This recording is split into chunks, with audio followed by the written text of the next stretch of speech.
요즘에는요, 네. 이상기온 같은 기후변화로 인해서 해충 번식이 심각하다 보니까 농작물을 키우는 농민분들의 피해가 좀 상당한 것 같아요. 맞아요. 그러다 보니까 농약을 쓰면 또 해충들이 거기에 내성이 생겨가지고 새로운 또 농약을 만들어야 되고 이런 악순환이 계속되니까 농민분들의 걱정과 근심이 난로도해지고 있죠. 네, 그래서 저희가 또 준비했습니다. 국내의 한 기업이요, 오랜 노력 끝에 친환경적으로 해충을 제거하는 해법을 찾았다고 해요. 그래요? 네. 빛의 파장을 이용해서 해충을 잡는 광방충기를 선보인 기업인데요. 보다 자세한 내용 화면을 통해 만나보시죠.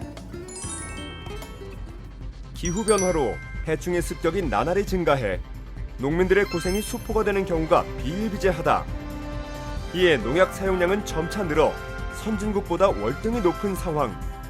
하지만 친환경 먹거리에 대한 요구로 다른 방제 대안이 필요한 시점인데 이에 친환경적으로 해충을 방제하는 광방충기를 공급 중인 기업을 비즈코리아에서 만나보았다.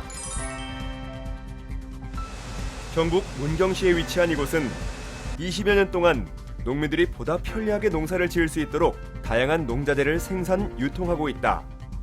저희 회사는 이제 농자재를 생산, 가공, 유통하는 회사고요.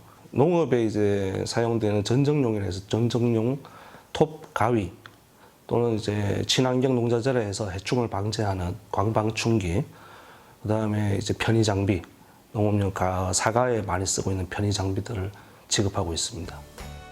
기업에서는 각종 해충의 공격으로부터 농작물을 보호하기 위해 농약을 사용하는 대신 새로운 방제 방법을 고안해냈는데 그것은 바로 빛의 파장을 이용하여 친환경적으로 해충을 막는 광방충기다.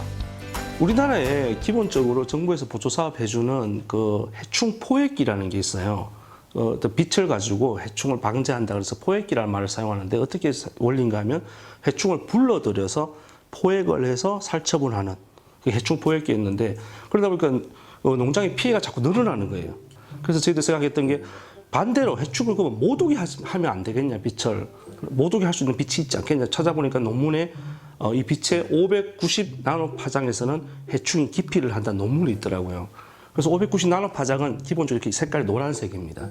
노란색 파장만 가지고 있으면 해충이 오지 않고 해충이 창란 증세를 일으킨다는 논문이 있었어요. 그래서 그걸 보고 이 빛을 찾아내게 된 겁니다. 이번에 그 농업진흥청에서 그 시설 원예 바이러스 예방 사업이라 해서 두 가지 해충에 대해서 방제를 하는 제품을 선정을 했습니다. 두 가지 해충은 이제 담배가루이라는 거하고 그다음에 총체벌레.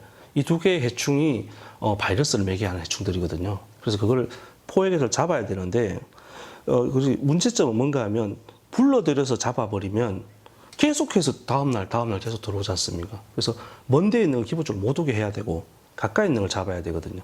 그 파장을 만들어낸 빛입니다. 벌레는 뇌 용량의 약 90%가 시각 정보 처리에 관여하기 때문에 빛으로 행동을 제어하는 것이 가능한데 이에 어떠한 부작용 우려가 없고 친환경적인 방법인 빛으로 방제 효과를 엿볼 수 있는 것이다. 벌레를 잡는 이제 못 오게 하는 기피제 역할을 하니까 살충제 사용 횟수를 줄일 수가 있어요. 기존의 양보다. 그리고 강한 살충제를 덜 살포할 수 있고 이래서 좋은 것 같아요. 기업의 광방충기는 친환경적으로 해충을 방제할 수 있는 효과를 인정받아 농촌진흥청 시범사업으로 지정되어 진행 중에 있다. 저 빛을 사용함으로 해서 살충제를 덜 치니까 친환경 농산물이 되는 거고요. 거기에 대한 재반 비용들이 있지 않습니까? 살충제 비용이나 그다음에 뭐 인건비나 이런 것들 좀 줄이고 또 우수한 농산물에서 수출하기도 좋아질 거고 그리고 또 사람이 좀 믿을 수 있는 농산물이 되는 거고 그래서 여러분 농업에 대한 많은 도움이 되고 있습니다.